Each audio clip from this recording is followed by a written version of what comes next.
যে 500 টাকা না নিলি? मन में लड्डू फूटा। খেলা জমে যাবে ভাই। জানিস পৃথিবীতে নিজের গতি আস্তে আস্তে কমাচ্ছে। মানে আগে 2 দিন 48 ঘন্টা হতো, আর এখন 2 দিন জানিস তো 2 বছরের সমান হয়ে গেছে। কি উল্টো পাল্টা বকছিস? মত খেয়েছিস না গাঁজা বাজা বকেছিস? 2 বছর আগে 2 দিনের নাম করে যে 500 টাকা না নিলি, টাকাটা কবে দিবি বল?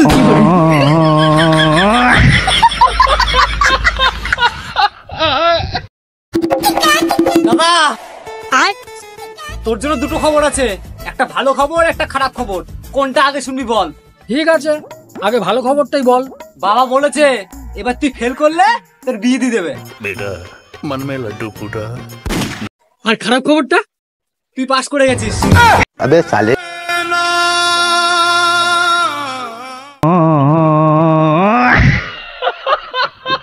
দাদা বলছি আপনার ফোনটা একটু দেবেন, আমার ফোনটা সুইচ অফ হয়ে গেছে, একজনকে ইমার্জেন্সি একটা কল করতে হবে। ও এলো তা কাকে কল করবেন? আরে দাদা আর বলেন না, নতুন একটা বৌদি পটাইছি, তার বর আজকে বাড়ি নেই, আজকে আচ্ছা তারে। আরে বলেন কি, তাহলে তো আজকে পুরো খেলা জমে যাবে। কি বলেন খেলা জমে যাবে? মানে খেলা জমে গিয়ে একবারে ক্ষীর বেরিয়ে যাবে। কিন্তু দাদা আপনার ফোনে তো অলরেডি নাম্বারটা সেভ করা আছে। বলেন কি, কি নামে সেভ করা আছে? বউ। কি বলে?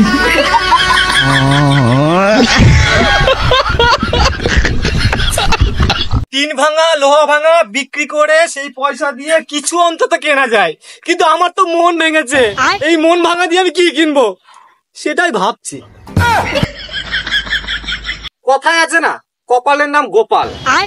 আমার তো কোনো বোন নেই, যখনই কোনো মেয়েকে প্রপোজ করতে চাই আমার একটা করে ব্রণের সংখ্যা বেড়ে যায়।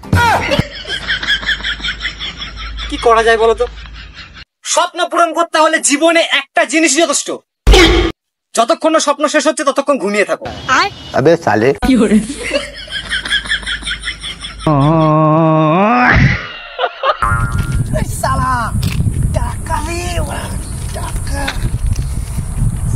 আসল কি নকল সালা বুঝাও তো যাচ্ছে না।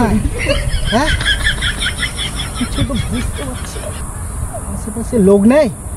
ওই তো একটা দাদা আছে, দেখি জিজ্ঞাসা করি আসল কি নকল। ও দাদা দেখুন তো এই টাকাটা আসল কি নকল, দেখুন তো এই টাকাটা বুঝতে পারছি না, দেখুন তো আসল কি নকল। হ্যাঁ দাঁড়াও।